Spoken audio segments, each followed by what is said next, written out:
who's going to tell us about geometric constraints in heterotic gun-theory duality. Thank you. So let me just say thanks very much to the organizers for an excellent conference so far. I've really enjoyed it. As it says on the tin, I'm going to be talking about heterotic F-theory duality in 4 dimensions.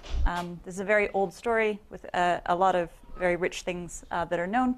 I'm going to be taking a somewhat simplistic look at this story, as I'll describe, trying to do a sort of systematic study of some very basic things that can be read off of topology of some interesting compactification geometries in 4 dimensions.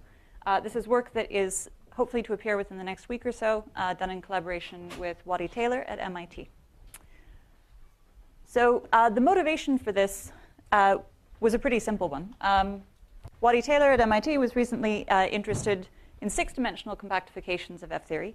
And his motivation for studying this was actually the question from an effective field theory point of view. If you consider all 6-dimensional effective field theories that you could write down, Yang-Mills theories coupled to gravity, what subset of those theories could you realize in a string compactification? So in this little Venn diagram, if you consider all possible, to start off, is say 6-dimensional theories. Ooh, that's a very faint light. 6-dimensional theories.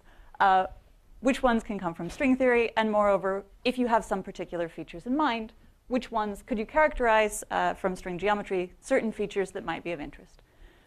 This sort of intersected with my interest. My collaborators and I, James Gray, Andre Lucas, and Aran Palti, recently were asking questions about very specific heterotic compactifications in 4 dimensions, where we had motivation from string phenomenology. We wanted to ask about some features of the effective theory. And where Waddy and I were sort of combining interests on this is we were interested from the point of view of 4-dimensional n=1 effective theories. What types of constraints one could systematically read off about the effective theory from sort of minimal knowledge of the geometry.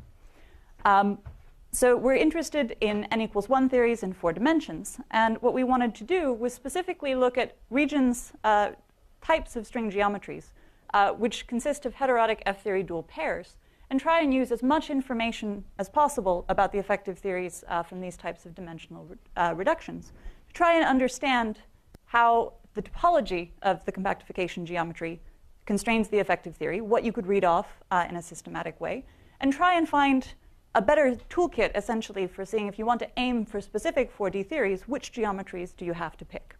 A more longer-term goal is, could you see things that would help you to understand which geometries might be useful for string phenomenology, but more generally, just what types of effective theories and what patterns can you see from this type of string geometry? So this is a very broad goal. Let me just tell you what my ingredients are going to be, and then we'll get more specific rapidly. So I'm interested in heterotic F-theory dual pairs. As we heard already in this session, we heard a little bit about that duality. Let me just give you the ingredients for the 4-dimensional theories I'm going to be interested in. I'm going to consider compactifications of the E8 cross E8 heterotic string from 10 dimensions down to 4. The geometric input that I need to specify my 4-dimensional theory will consist of a Calabi-Yau threefold, x3, and 2 gauge bundles, which are going to break the E8 cross E8 symmetry down to something smaller in 4 dimensions, 2 holomorphic vector bundles, v1 and v2, whose structure groups can embed inside E8. The idea is going to be that by compactifying, dimensionally reducing my theory on this geometric background, I'll get some n=1 supersymmetric theory in 4D, where the presence of the gauge field vevs on the hidden dimensions breaks E8 down to something smaller, specifically a commutant structure. So the structure group, if I choose the structure group of my bundle to be H, sorry, let me do this with the finger. To choose the structure group to be H of the vector bundles, then the residual symmetry in 4 dimensions I'll call G. That will be my gut symmetry. I see, for most of what I'm going to talk about here, I'll focus on one bundle at a time. So if I choose one group G1, I'll call that the 4D gut, and the other will be a hidden sector from the point of view of that effective theory. Classic examples, of course, if I'm interested in gut symmetries in 4 dimensions, if I choose the structure group of my bundle to be SUN, where n is 3, 4, or 5, I would get things like E6, SO10, or SU5 guts in 4 dimensions. The geometry completely specifies the matter of the effective theory. This comes from the fact that the only matter I have in 10 dimensions is a vector field valued in the 248 of E8. So dimensionally reducing, all the matter will be determined by the vector bundles on the Calabi-Yau. I'll have matter that is charged under my visible sector gauge group, as well as singlet moduli consisting of Kähler complex structure and vector bundle moduli. So that's the heterotic side. The other side of the duality that I want to consider is F-theory in 4 dimensions. The geometric ingredients here will be some elliptically fibered Calabi-Yau fourfold. This is an elliptic fiber over some 3-dimensional base, where, of course, we could consider this as encoding the axiodilaton of the type 2b string as it varies over that base, the strongly coupled limit, where we're paying attention to the back reaction of the 7 branes. If the fibration of my fourfold, if my fourfold has an elliptic fibration and that fibration has a section, then I will write the manifold in Weierstrass form, as we've already seen today. This gives me a nice simple algebraic description. Of course, degenerations of that elliptic fiber encode the positions of the 7 branes. These sweep out divisors inside my threefold base, and these divisors carry, from again in the language of type 2b, these are the curves that 7 branes are wrapping, and where I have various gut symmetries arising from the F-theory picture. The intersection of those divisors gives me matter in 4 dimensions. And in the language of M-theory, I also need to pay attention to fluxes in these backgrounds, G flux valued in H22 of the fourfold. So that was the very rapid-fire geometric ingredients. What do I actually want to do in this talk? I'm interested in looking at dual pairs in 4 dimensions. The cartoon here is that I'm going to consider elliptic fibrations over some base B2. And I want to consider the dual F-theory geometry with a K3 fibration. So an elliptically fibered K3, which is, an elliptically fibered K3 that is an elliptic fibration over a P1 base fibered over the same base, B2. The reason that I want to take this as a starting point is I'm interested in trying to characterize the effective theory. And a cool feature of this corner of the string landscape is where these 2 theories are dual, where they share a point in their moduli space, there is, in fact, a finite number of things to count. So if I was just doing heterotic string theory, I might say, let me try and characterize what effective theories I could get from a heterotic compactification. And of course, this is a losing proposition from the beginning, because I don't even know if the number of I don't even know if the number of Calabi-Yau threefolds is finite, much less how to construct all of them or vector bundles over them. But at least in this corner, I have a more systematic arena where I can actually discuss things. Just a little bit of fine print here.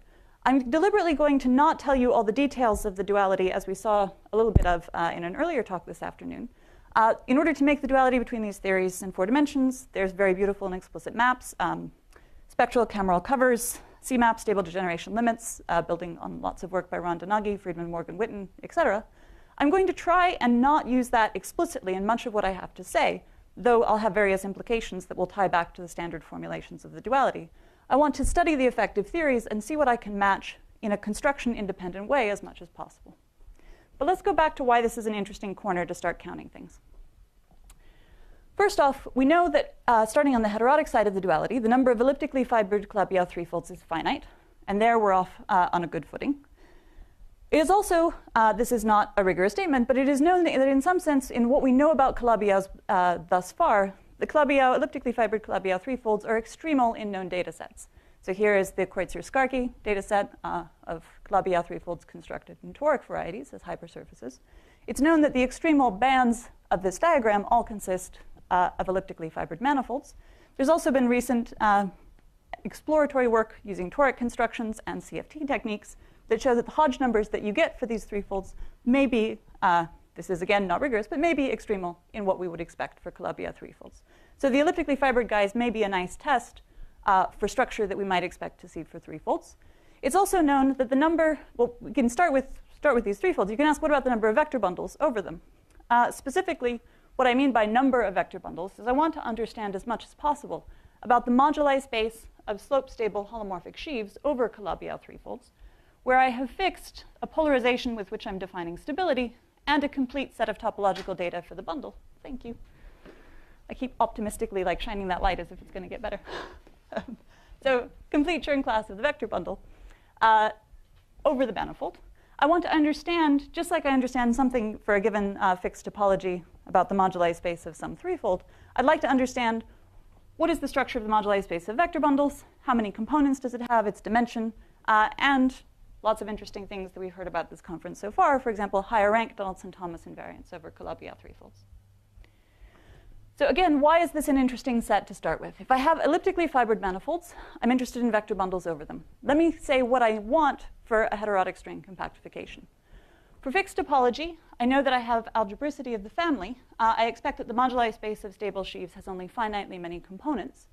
And for that topology, I actually have bounds from the heterotic theory. So specifically, I know the structure group is bounded. It has to be a subgroup of E8. I have conditions on the first Chern class. For what I'm going to be focusing on, this will be strictly 0. An anomaly cancellation condition relates the second Chern class of my Calabi-Yau threefold to those of my vector bundles, which gives me a strict upper bound within the Moring cone, positivity bound. For example, SUN structure groups, it's known that if you fix the second Chern class, there are only finitely many values of the third Chern class that are compatible with slope stability of the bundle. So indeed, for fixed topology, you know that you have only finitely many things to consider, and you actually know that that topology is bounded for cases of interest to heterotic string theory. Now, this only gets me so far because the bounds are non-constructive. However, at least you know that if you could systematically probe this corner of the landscape, there is in principle a finite number of things you could write down and try and characterize in the effective theory. So a more modest goal than writing down every four-dimensional theory that has an heterotic theory that has an F-theory dual would try to be to pick some systematic corner of that landscape and try and see what you can characterize about the effective field theories there. So for this work, what we were interested in is considering the 61-odd thousand two-fold surfaces, B2, which could exist as a base of an elliptic fibration for a Calabi-Yau threefold. These were recently studied by Morrison and Taylor for six-dimensional F-theory compactifications. Here we want to consider them on the heterotic side. The threefolds that I'm going to construct, the caveats will be that these are all elliptic fibrations with section. And on the F-theory side, I'm going to construct dual fourfolds, which have the K3 fibration built in. These are threefold bases on the F-theory side that are constructed as a P1 bundle over this toric base B2. As a special subset for this talk, I'm going to focus on only 16 of these that are actually already smooth in Weierstrass form. They don't require any further resolution. I'm going to start with these and describe what we can read off from the effective theory. The plan is going to be to try to use information about the Calabi-Yau fourfold to try and extract non-trivial information about the moduli space of stable sheaves over the Calabi-Yau threefold, and likewise to use the heterotic theory to try and determine interesting features of the effective theory associated to the F-theory compactification on the fourfold. So that's the plan. What do I have to give you as a starting point? The first is that I have to choose some topology that I want to compare. So I want to choose the topology of my vector bundles, and for that given choice, build the threefold base of the fourfold geometry that I can compactify F-theory on. So it's shown that under the assumptions I just gave, a minimal Weierstrass description of the elliptic threefold and a section, I can always expand the second Chern classes of my bundles in the following way.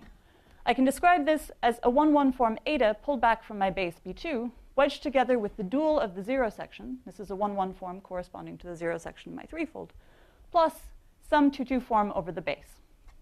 Anomaly cancellation condition in the absence of fibranes, which I'm going to start with the purely perturbative theory to begin with, tells me that these guys that get pulled back from the base, these classes eta that appear in the second Chern class, this is essentially the projection of the second Chern class to the base. These can be written as 6 times the first Chern class plus or minus some integer t, where this is a 1-1 form over the base. Likewise, given this choice, I can build a threefold over the 2D base by twisting the P1 fiber. This is analogous to the building of the Hertzebruch surfaces, the ruled surfaces in 6 dimensions. And you can determine the first Chern class of your threefold base given this type of construction by another twist over the twofold base T. And this is dating back to the 90s. It is known that, at least in areas where the duality is understood, these two 1-1 forms that appear in these two theories have to be the same. Indeed, Thomas Grimm and Waddy Taylor showed just at the level of effective theory, using no geometric duality, that for the 4D effective theories, those classes have to be the same as well by anomaly cancellation considerations. So there is one 1-1 form on the base, which is going to specify for me a second Chern class of a bundle and the topology of the 3D base. So what can I start imposing on this topology, and what can I read off immediately? I want to consider on the heterotic side the Calabi-Yau threefold to be smooth. I know that the vector bundles in consideration for n = 1 supersymmetry have to satisfy the so-called Hermitian-Yang-Mills equations. These come from the spinor variations in 10 dimensions. In order to have n = 1 supersymmetry, the field strength of the vector bundle over the Calabi-Yau has to have no 0,2 or 2,0 components, and its 1-1 component of the field strength contracted with the Calabi-Yau metric has to vanish. By the Donaldson-Uhlenbeck-Yau theorem, this is 1-to-1 with the algebraic geometry property of slope polystability, a Mumford polystability of the vector bundles. And with this data, I have topological bounds compatible with stability, one of which is the Bogomolov bound, which is that if the vector bundle is stable, then its second Chern class has to satisfy a positivity condition.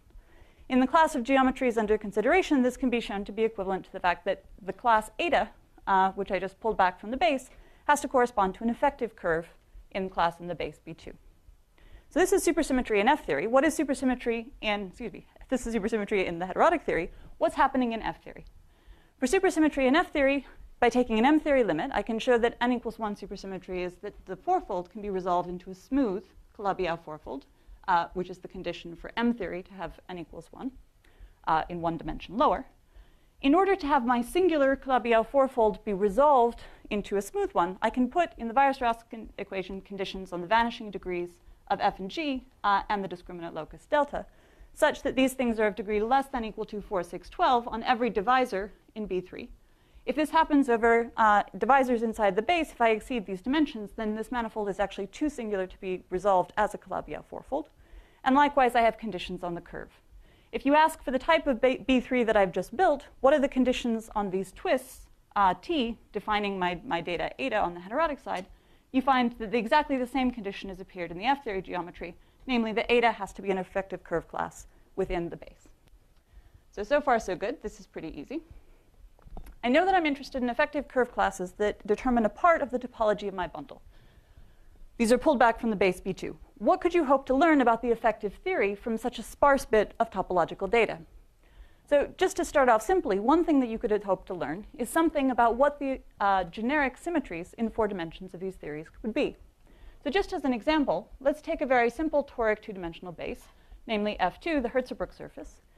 And I'm going to give you a particular twist, T, which is going to determine my class eta, expanded in the standard basis of the section of Fn and its fiber. So I will pick one of these guys. It is not surprising, as people who've done a lot of F theory in 6 and 4 dimensions, to learn that this manifold is generically singular. It cannot actually be smoothed in Weierstrass form. And indeed, in this example, over the 0 section of my P1 fibered B3, I end up with the exceptional group F4 as the generic symmetry in 4 dimensions from this compactification. Since this symmetry can't be deformed away in complex structure moduli space, there's no matter in the physics language, there's no matter available to Higgs it, this is a generic symmetry. But this tells you something non-trivial about non-trivial information about what vector bundles had to exist on the heterotic side. Specifically, for this eta that I've now determined by picking my twist T, I find that for a given piece of the C2 of the bundle, because I have to have only F4 symmetry in 4 dimensions, that means that the structure group of this bundle is at most G2. What this is telling me about the moduli space is that for this fixed topology, the unbreakable F4 says that there is no bigger structure group than G2 that I could ever impose on any bundle for this topology. It's telling you that the rank of the sheaves that I would put compatible in the moduli space here, if I fix the rank, compatible with this C2, must have an upper bound. So no 4D symmetries possible that are subgroups of F4. Many other generic symmetries that can't be Higgsed are, of course, available in 4 dimensions. So you can see that structure like this for E6, E7, and so on. So this isn't, what I just described is not a new observation. It was noticed by Rajesh and Berglund and Meyer in the 1990s that for some examples, you could work out bounds associating which structure group was available for the bundles to which topology you had descending from the 2D base. So for the first 16 set of toric bases that we considered, we constructed 5,000 different pairs of vector bundles and 3-fold bases for the 4-fold geometry. And we can ask what constraints arise from generic symmetries on Y4. So we did a more systematic search, and we're able to rigorously prove a set of criteria that if you want a bundle with a given structure group, which etas can be compatible with that. This is non-trivial information about the moduli space of bundles on 3-folds. Sparse information at the moment, but this is not something that would be easy to read off without appealing to a particular construction of a bundle. And you wouldn't necessarily, this is something that's very trivial to read off from the F-theory geometry, but very hard to spot out of thin air for vector bundles on Calabi-Yau 3-folds. But you can do better than this. So you can bound the possible structure groups for a given topology from above, but you can also ask what happens from below. So for the example I gave you, for a bundle with fixed eta, you can't build any higher structure group than G2. But you could ask, for that topology, could you build a bundle with a smaller structure group? This would correspond to having an enhanced symmetry on the F-theory side. So you can ask, the F-theory question is, if the complex structure of your 4-fold is specialized, can you try and tune in more symmetry? Can you, for example, try and enhance F4 up to E6, E7, E8, etc. This corresponds to reducing the rank of the structure group. So, for example, decreasing the structure group from G2 into SU3 on the heterotic side. What you find is that in this example, if you try and tune more symmetry into the fourfold, the manifold immediately becomes too singular to be resolved as a Calabi-Yau. Hence, you can show for that topology, in fact, because you can't build any symmetry of this type compatible with the Calabi-Yau condition on the F-theory side, you can say that there are no SU3 bundles that could exist with this eta on the Calabi-Yau threefold. Likewise, nothing smaller, for example, no SU2 structure groups. You can even see in these examples for a given construction of the vector bundle, you can even watch what happens when you try and tune G2 down to SU3. You find that the vector bundle goes sheafy. So instead of having a nice smooth bundle over the Calabi-Yau threefold, you end up with things that become singular over curves associated at eta. These would correspond to moving outside the perturbative regime of your theory, for example, into small instantons with M5 or NS5 fibranes wrapping that curve. In this example, as I gave it, it's actually possible to, for known constructions of bundles, for example, spectral cover constructions, you can see that this type of topology would have been a problem. So in this case, the eta in question is what's called not base point free, i.e. it's a reducible curve. So no irreducible SU3 spectral cover bundles would exist. However, you can actually show from the F-theory data that in this case, you didn't have to assume it was a spectral cover in order to see that there was going to be a problem. And indeed, we found a whole bunch of other lower bounds on the structure group, which are not obvious from any known spectral or cameral cover constructions. So, as an example, just from a very simple bit of topology, I can show that for the second Chern class that I chose, there is only one symmetry compatible with that topology for this manifold. So you hand me the manifold, and I am stuck with F4 symmetry. I can't go up or down. I can't enhance it. I can't Higgs it. That's the only thing that I could get. So this is an example of this type. In fact, of the about 4,000 examples we looked at, about 200 of them have a single symmetry compatible with that topology. On the F-theory side, this is a manifold, a fourfold that can only give you one symmetry. Of course, there are obvious physics applications for this. So observations of this type, if you wanted to, for example, use this for string phenomenology, build something like the standard model symmetry, if all you could get is F4, for example, you wouldn't be interested in that topology. So being able to characterize at the start of the day from a very minimal bit of data what it is that you could get in terms of symmetries is interesting. So seeing the patterns of this, not just for toric constructions, but for any construction of threefold, this would be a nice thing to be able to have. Examples of other constraints that you might look for. Just a bit more detail for people that have looked at these types of pairs before. We find examples of fourfold geometries, for example, with a generic E7 symmetry. This would correspond to SU2 bundles on the heterotic side, for which you can show that no compatible, for example, spectral cover bundle exists. So looking just at the effective theory and not explicitly assuming a structure of the bundle shows that you must need more flexible definitions of this duality than just the one that's been studied thus far in most detail. So what I've described so far is primarily interesting using F-theory to extract information about the heterotic theory, namely what bundles can you build for a given topology. But you can go the other way and show that for certain choices of eta, this C2, you can show that the 4D theory, there is a correlation between the second and third Chern classes of the bundle, which forces the theory to be chiral, i.e. the third Chern class is not zero for certain choices of second Chern class. This tells you that you must have G-flux and moreover particular types of G-flux on the fourfold, which is interesting for your four-dimensional effective theory. Being able to build chiral matter in F-theory is, of course, an interesting thing. And again, if you can read that off from very minimal data, that's useful. So what are we putting together so far? We have lists, various bits of data that you might be interested in. We have the 2D bases described torically. Here's the first 16. The rest, the other 62,000 are generically singular and require resolution before you can use them on the heterotic side.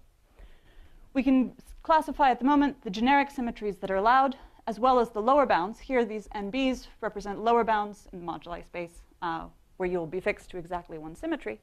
And we can enumerate exactly what those conditions are for upper and lower bounds on the structure group. So let me put a forward view on the things that you would like to do for this type of construction. The dual n=1 pairs that we're talking about are simply a probe example. Of course, you'd like to move out a lot more generally to be able to classify what's possible for effective theories in 4 dimensions in general, but at least for this finite set, you know that there's a finite set of topologies that will ever be relevant. And from those, you can extract very non-trivial information about vanishing conditions on the moduli space of slope-stable sheaves on the threefold. You can talk, as I illustrated here, about upper and lower bounds for a given eta. And unlike in 6 dimensions, you have some novel features, which we're hoping to explore in more detail. For example, multiple components to this moduli space, which correspond to topologically equivalent but non-diffeomorphic Calabi-Yau fourfolds. In addition, these hints, I gave a very brief example of the relation to the non-perturbative theory. So things turning into bundles degenerating into sheaves. Thank you. Bundles degenerating into sheaves corresponding to small instanton type transitions and 5 branes. Unlike in 6 dimensions, you can have examples in 4 dimensions of obstructed small instanton transitions. So topologies of bundles, choices of second Chern class, which can never be dissolved into 5 branes. And this has to do on the F-theory side with G-flux and non-commutative D3 branes. These are interesting features that we hope to explore in more detail. And the goal is simply to extract a very simple set of patterns and predictions for given topology. How do you read off the effective theory in 4 dimensions of heterotic F-theory pairs? So I will stop there.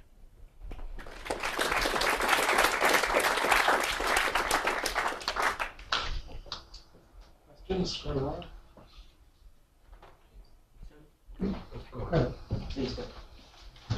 So if I looked at some of these restrictions on gauge groups in field theory, this would mean that there were certain combinations of matter that I couldn't turn on to Vev the symmetry, which in turn is going to be some god-awful restriction on cohomology classes. So could you write out some new set of complicated restrictions on what possible cohomology classes you can get?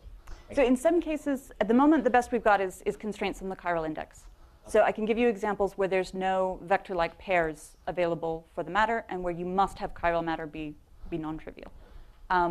The detailed, so just moving from the Chern class to the dimensions of cohomology groups, at the moment I don't know how to do that.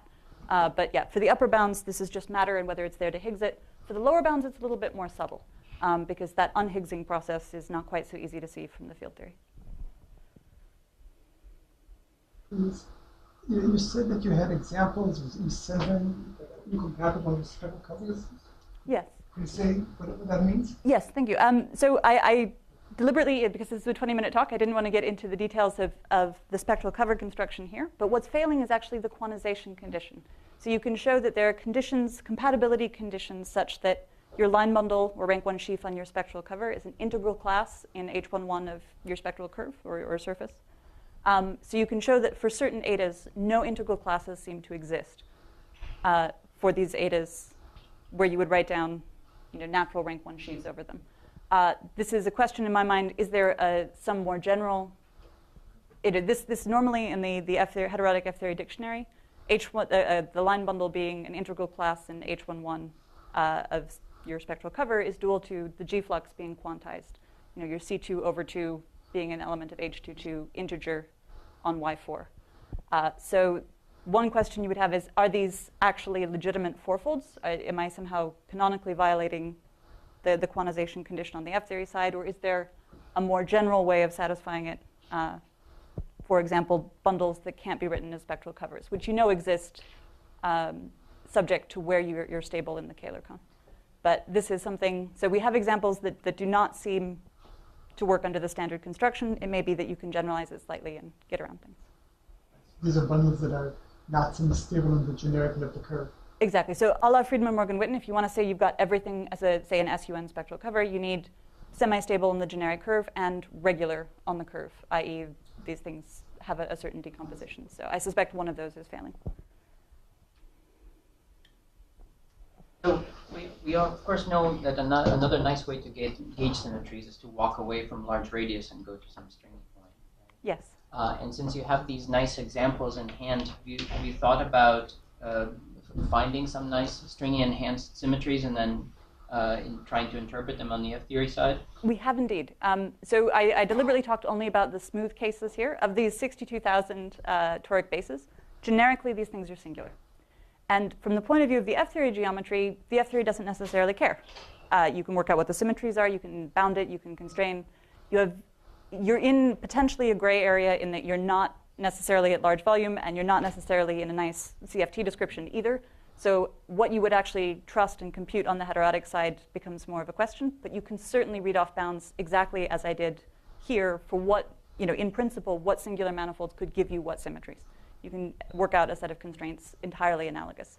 And then what you do with them is a little bit more questionable. But in principle, it would be a very interesting thing to do. More questions? Well, let's thank Lara.